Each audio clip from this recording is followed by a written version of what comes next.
Good evening, everybody. Welcome to Boro Fan TV and the Monday Night Show with me, James Hutchinson. Joining me tonight are David Campbell, Tony Guest, and Joe Scott. Welcome to the show, lads. Evening, James. Evening, boys. Evening.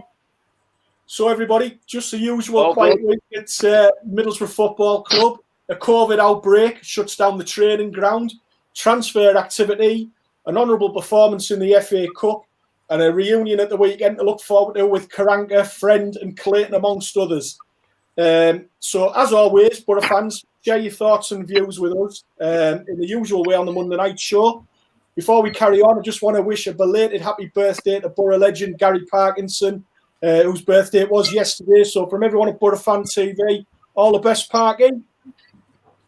Yep. Happy birthday, guys. So, lads, weekend, Brentford, FA Cup. James. Yeah, go on, Tony. James, just before we start, can I just congratulate Crawley on the fantastic win yesterday? You know, all those Boro fans have appreciated everything that they've done for us yesterday. So thank you very much, Crawley. Mark Rice, superstar. Cheers. Silver lining to the weekend, Tony, I think we'll say that was, yeah. It made lockdown bearable, mate. It was absolutely fantastic. It's one of my most favourite Sundays ever. And I think it's got to go, we've got to say as well, congratulations to Newcastle United as well.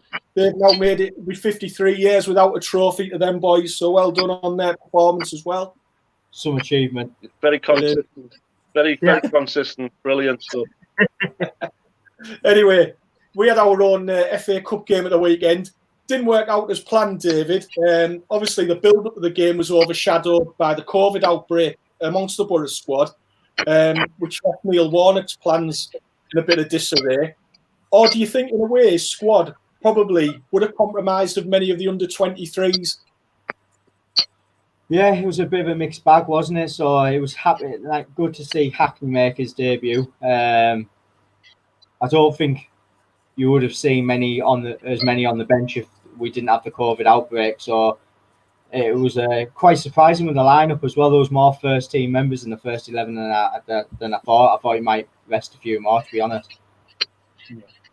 And Guesty, the FA Cup, in a way, it's sad it's lost a lot of its glamour, I think, over recent years. I don't think anyone can really dispute that. And I think maybe Boro fans' reactions here, I've got one here from Josh Wise. Thanks for watching the show, Josh. Who just said he's glad to be out the cup and the leagues, everything this season. And that sort of sentiment was echoed by a lot of people at the weekend. And in terms of the squad and the team that we sent out, I think it'd be much different if it was a league game at the weekend. Do you think that's fair to say? You know what, James? I'm always very disappointed and sometimes disgusted when teams put out weakened teams in the FA Cup and the League Cup. It's two trophies. A lot of the Football League, a lot of the Premiership have a chance of winning.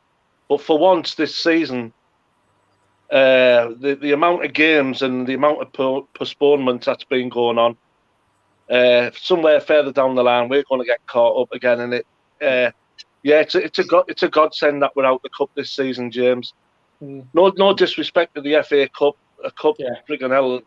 We all love it, especially from my generation, where it was a totally different competition. But it's devalued the cup a lot. The COVID's devalued the cup even more this season. So it'll probably grow legs when it gets to the semi-finals and the final, like the League Cup does. But that's no problem. So I agree with what you're saying there. And I mean, Joe, James? Yeah, we got you there, Tony. Yeah. And I've got to agree with you. I mean, the Cup is special. I think it's the one trophy I would love to see Boro win one day is the FA Cup. But as you say, I think priorities are very different for the club this year. And Joe, the circumstances around the game presented a lot of unexpected opportunities for other players. Who for you stood out at the weekend? 100% it's got to be Hayden Hackney. And I know circumstances being he was given the opportunity to start for the game against Brentford, and he took his chance. The red card for midfielder, and he took the chance well. So hopefully, give him a little bit of experience, maybe a role move somewhere down the line, and we could be a potential good player for this club in the future. Yeah. Steve Walker's been in touch with us again, lads. Steve was good with the result, but the performance was decent. It takes us nicely ahead of the weekend game, which we'll preview later on in the show. As Stephen's mentioned there, it was a good performance from a side that's very different to our usual first team, David. I think it was 7 changes from the one that started against Wickham. Yeah. And despite all the chaos in the background and no training at the training ground for the majority of last week, we could still take a lot from that performance, couldn't we? Yeah, it was a solid performance. It was a very open game, which I think we said last week we expected it to be with so many changes, but we were in the game throughout. And the goals they came at a sucker punch time, really. But towards the end, we grew stronger and stronger, and I thought we were going to nick it towards the end. But yeah, it was good to see the likes of Boro get the captaincy. There was a lot of positives within the whole game, not just the performance, but Boro getting the captaincy and standing up to be counted was excellent. Yeah. Chris Andrews, like he's mentioned here, we did well against Brentford, gave a good account of ourselves, and Hackney played well, as you said, Joe. Probably the one downside from the weekend, Tony, was the injury sustained by Marcus Brown. Now, apparently he was going for scans today. We don't know the results of that yet. Hopefully it'll be positive news on that account, because he could have a really big part to play in the rest of the season, couldn't he?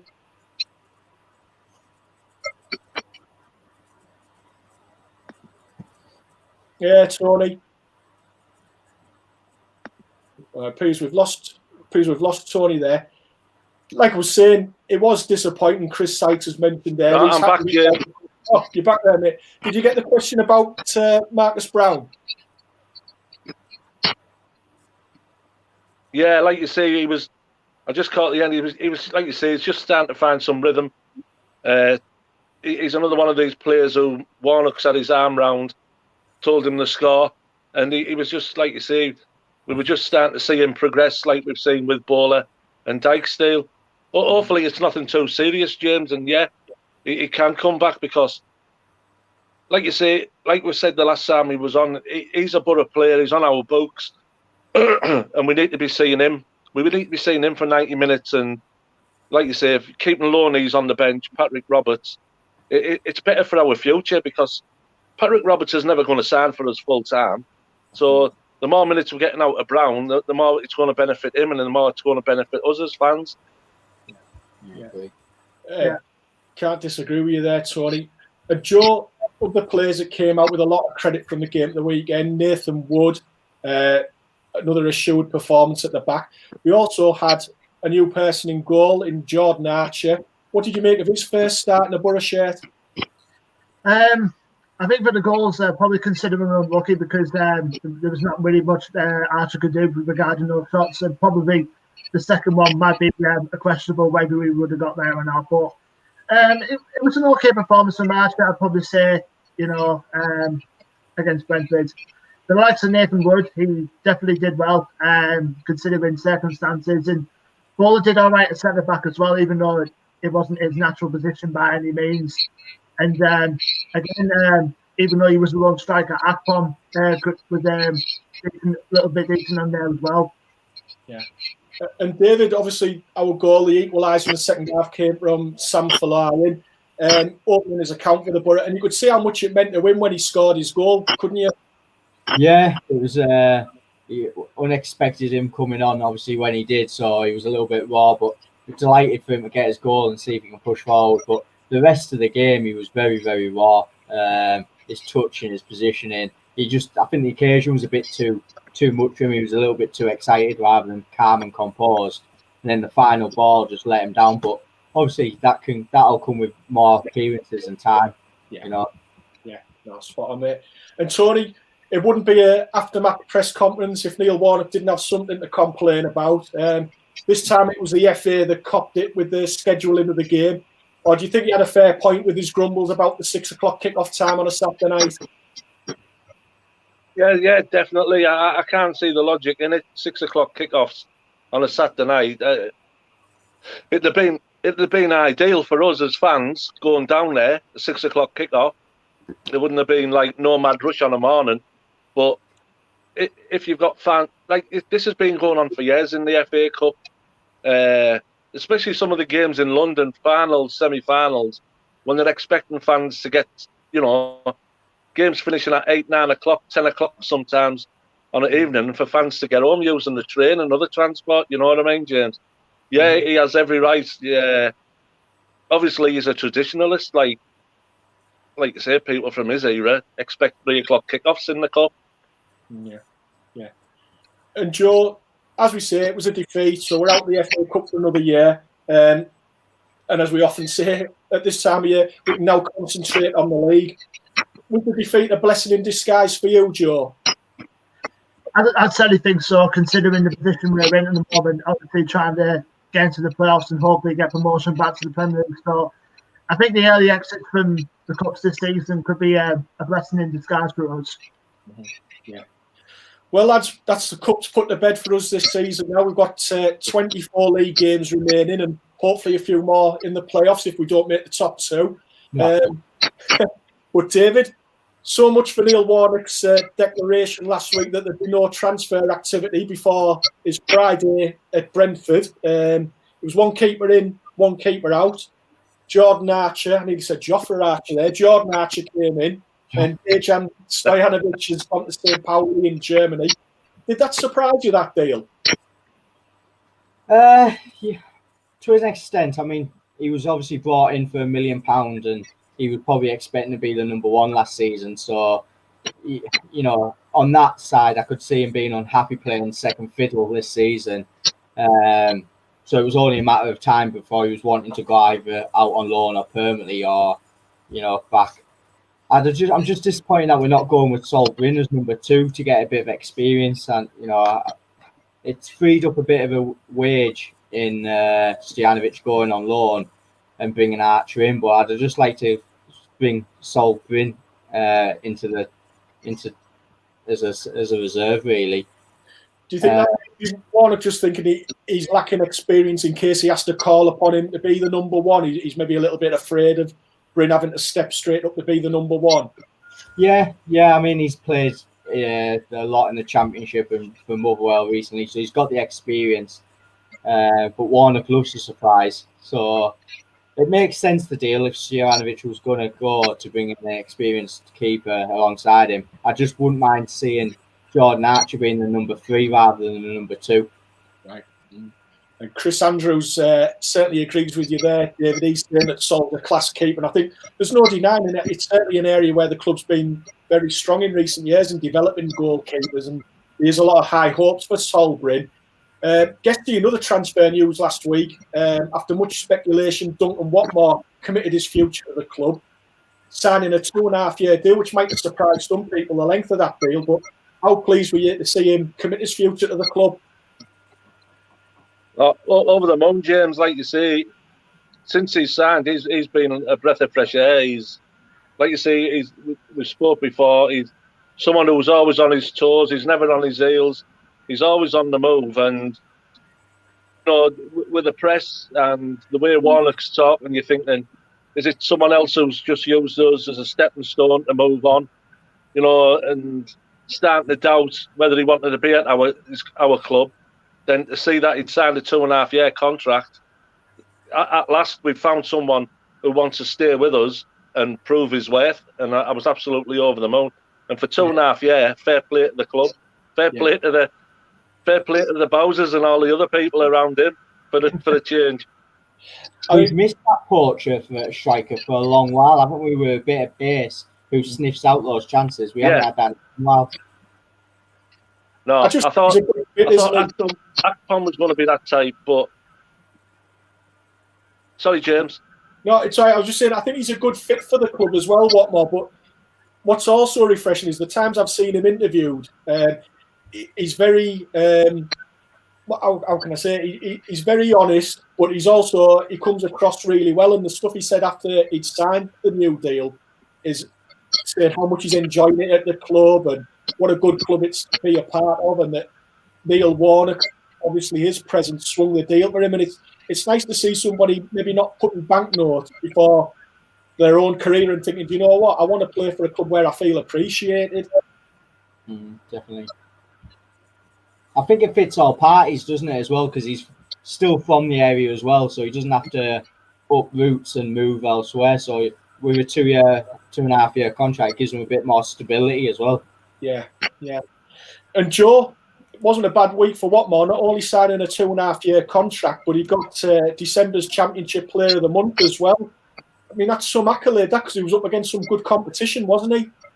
He was, yeah. Like Tony said, he's been a breath of fresh air ever since he came to the club, and obviously that came on well since he came, and obviously Warnock saw something in him for him to play as well as he has been over the last few weeks he's been at the club. So it was one of those things, that we're delighted to get him on board. Yeah. David Smith's been in touch with us. Thanks for watching, David. He's saying, evening all. Hopefully we do the double over Birmingham City the weekend. We'll preview that game a little bit. We need a few more players in this transfer window. And, David, there's been a few names linked with the club, some dismissed already, such as Jack Clark at Tottenham, but Deju at Bristol City's been another one. Is he a type of player that you would like to see come to the club? He's different to what we've got, isn't he? So,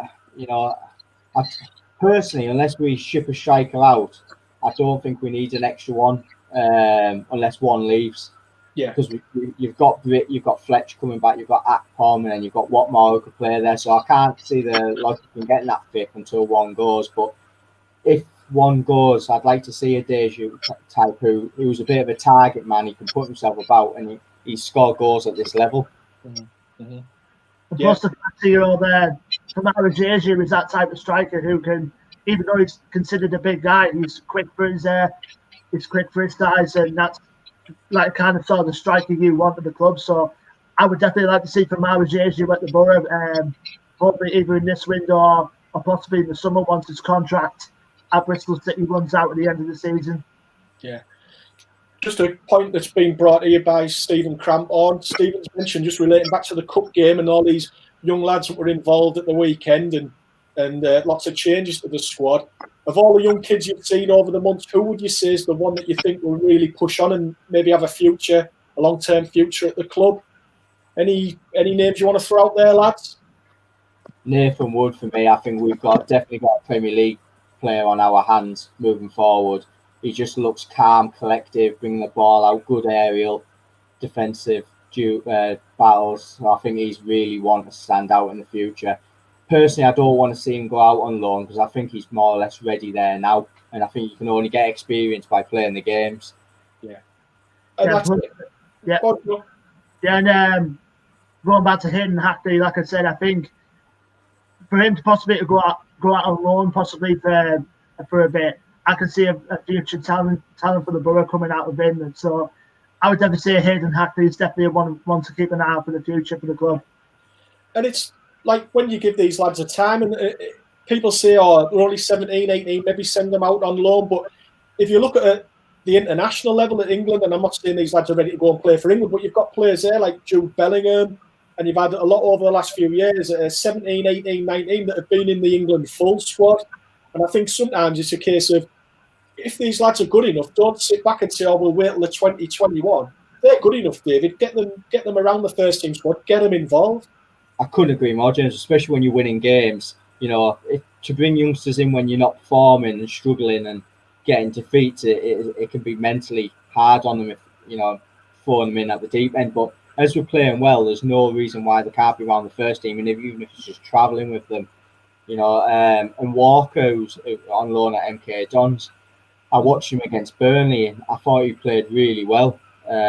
So maybe he could come back and push on as well, hopefully, because we've had rave reviews about him. Yeah.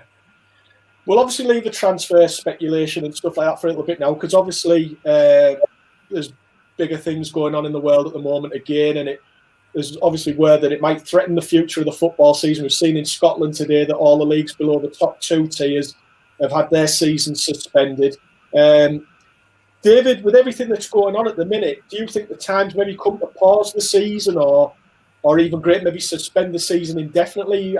What's your views on that, David? Morally, the season should be cancelled for what's going on in the greater scheme of things. The players, they're getting tested regular, but there's a lot of players getting the COVID now, and you're putting the players at risk as well and spreading it.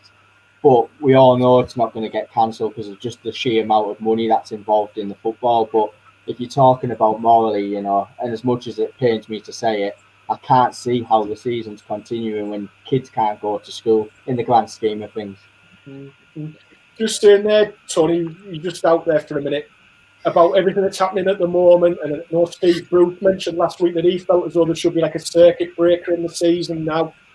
Obviously, it's very different to where Boro were last year, where maybe as Boro fans being a bit selfish, we would have welcomed the season being suspended.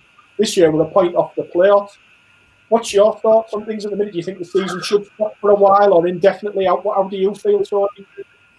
I think at the moment, James, the way things are, I think we're in the country's in a worse state than what it was when Football Fest got put on hold back in March. I nearly swore there. What's really pigging me off is even in women's football, teams flying over to Dubai, i.e. Celtic. Yeah. I think it was Manchester City ladies or Manchester United ladies and another team flying over to Dubai for warm weather training. Yeah. The lads on Teesside can't go to work, James. Can't go to the Riverside to watch the Boro. These people who are, I don't say they're in privileged positions, they're playing a game they love, but basically they're not towing the line, they're not falling in with the rest of us. Yeah, they're providing us with some entertainment while we're all sat in the house, but I'm with Steve Bruce at the moment. I think people say I have no morals, but I think it's moral. I think it's morally, whatever the word is, wrong at the moment. Morally wrong. Yeah. And like I say, they've got families as well, these players, and you worry about their situation, but they are in a very privileged position where they're regularly getting tested, so they do have that as well, and they are still getting paid very well in most cases. But it's obviously everything else that goes with a match day, and there's people that are having to go to these games and steward the games, and everybody else not getting paid a fortune and stuff like that. So should really be football going ahead at the moment. I don't know. I mean, Joe, for you, can you see this season being completed in its entirety? And if not, how can we possibly resolve it? I mean, ideally, you want to have it completed considering the situation that we're at in a minute, but you have to think about the other clubs as well and the predicaments that they're in. I mean, ideally, I think, speaking from the perspective, I think the government should have allowed even football players to be classed as key workers and have them getting vaccinated instead of having tests going around the ground, every 2 weeks or so. So it's a difficult situation, but ideally you want the season finished like the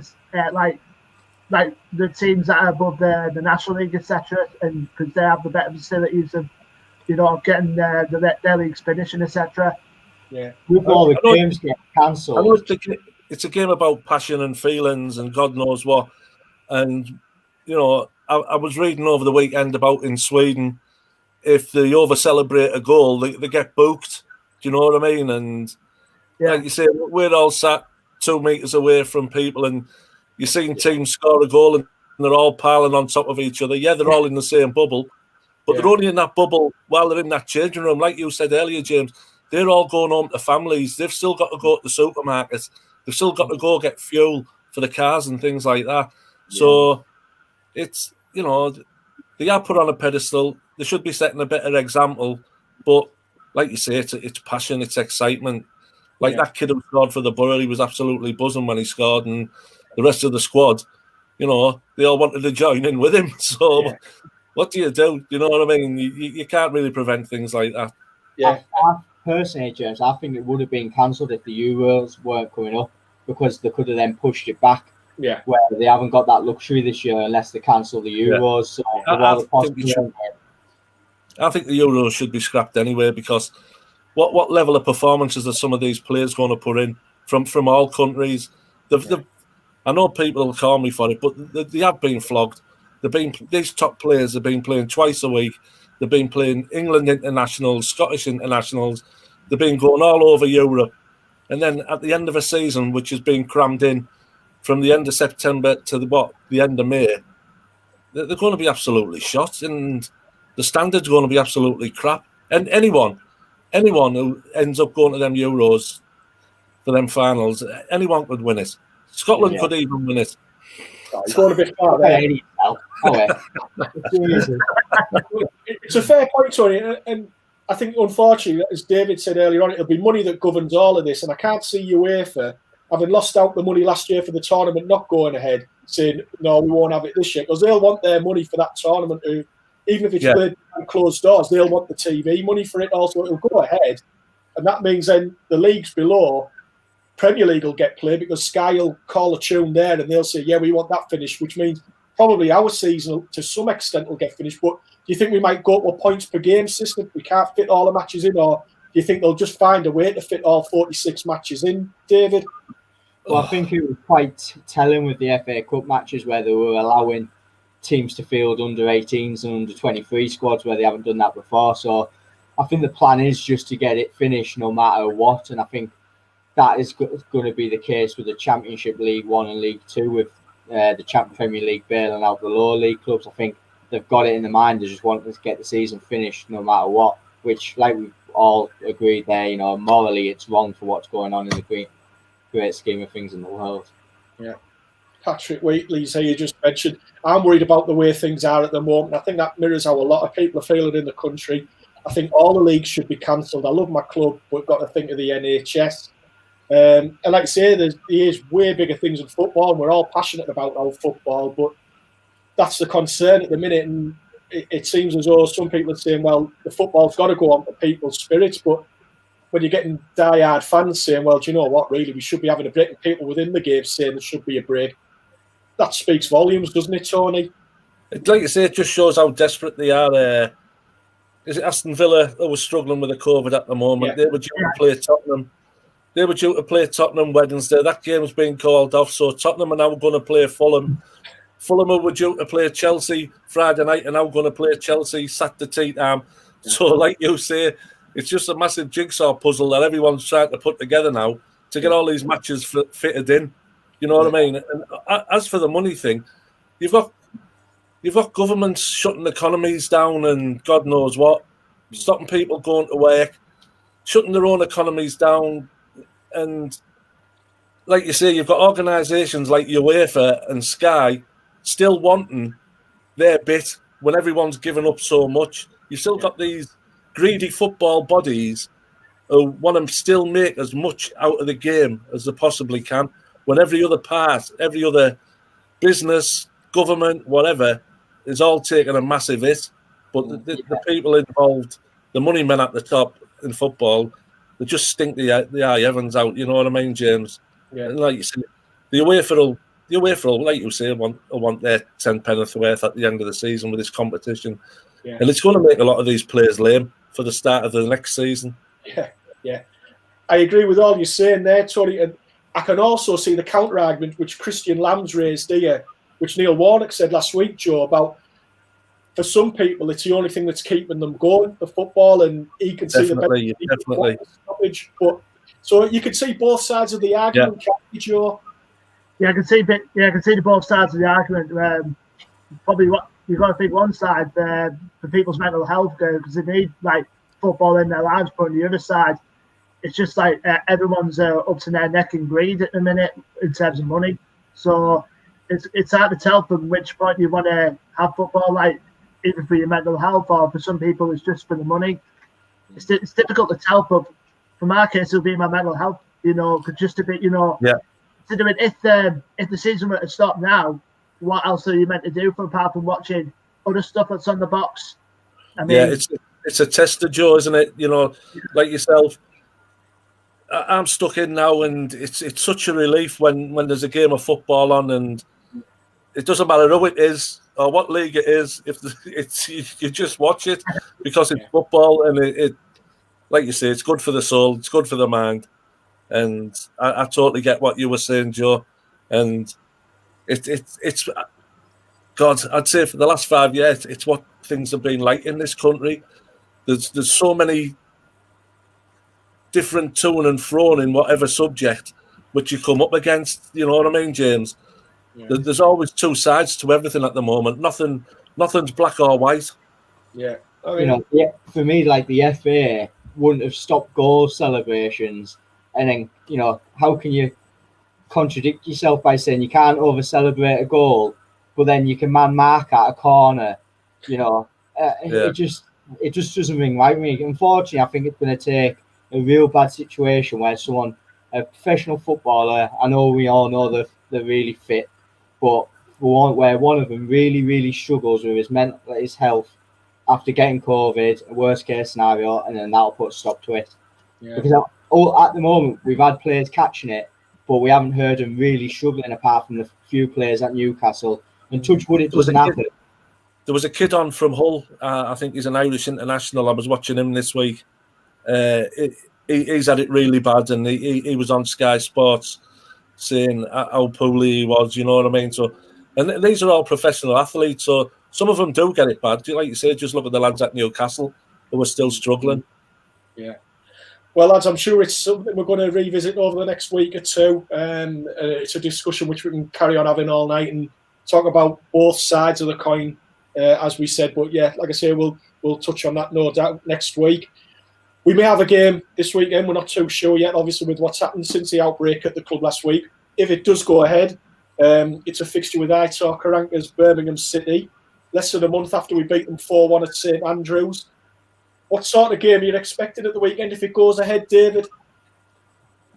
He'll come and stick 10 men behind the ball and trying to get a result like he's done previous when he's come back to the Riverside. But they're a team struggling, aren't they?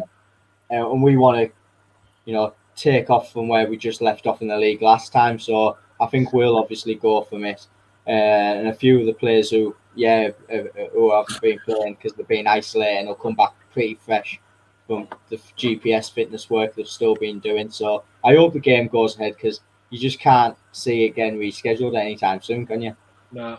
And Joe, the Blues have been on a horror run recently. I mean, they're just 4 points above the drop zone. Karanka's under a lot of pressure there, isn't he? He is. In terms of results, he's not been delivering at all.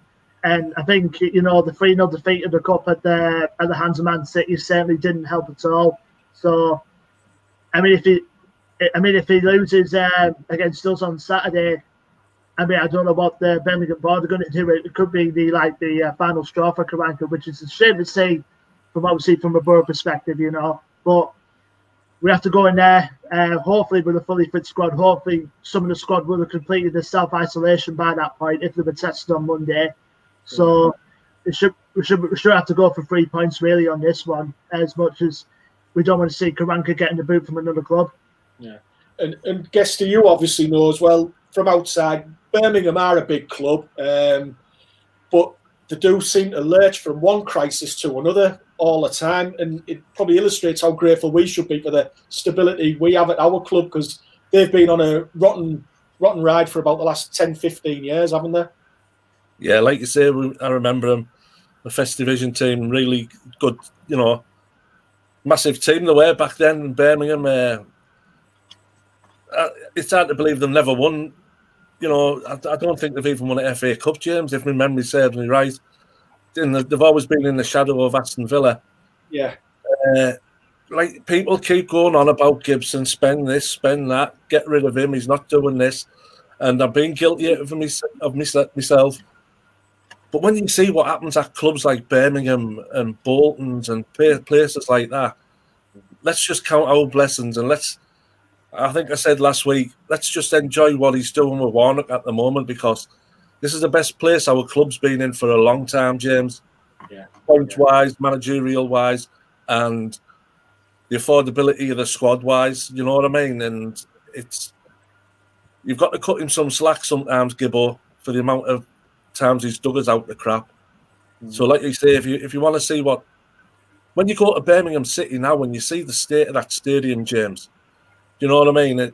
And you see some of the, I've been inside Birmingham City's ground. I've been in the Players Lounge. The Players Lounge is no better than the concourse in the South Stand.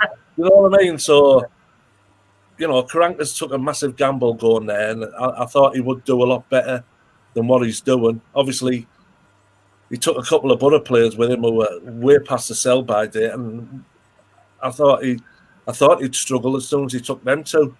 Yeah. You know what I mean? But he came to Nottingham Forest came to Riverside with Nottingham Forest, James, and they absolutely tortured us. They played some fantastic football that day. So let's just hope he doesn't do another job on us, you know what I mean? Yeah. We've had Pete Robbo saying he's expecting an easy 3 points. Patrick Wheatley's saying he thinks this game's going to be tougher than the one last month down in Birmingham, where he thinks Boro can win 2-0. So, predictions, start with you first, David. What's the score going to be at the weekend?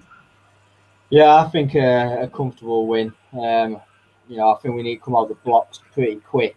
Put them on the back foot quick. I'm going to go 2-0 win. 2-0. Joe? They'll probably learned a lot from when we battered them 4-1 last from down at St Andrews. So you'd be expecting they'll be up for it, trying to get one over us. But I don't see that happening. So I'm going to go with a 3-0 Boro win on Saturday. Nice. We're 2-0 there. 3-0. Go on, Guesty. Yeah. Wow. Yeah, well, I seen a tweet from a Leeds fan yesterday, right? I fancy a good cup run. Way to Crawley today. A nice little easy 4-0 win. You know what I mean? And I'm just listening to what us as Boro fans are saying. So, what I've seen of Birmingham this season, if you get one goal, you seem to get 2 or 3 in a cluster.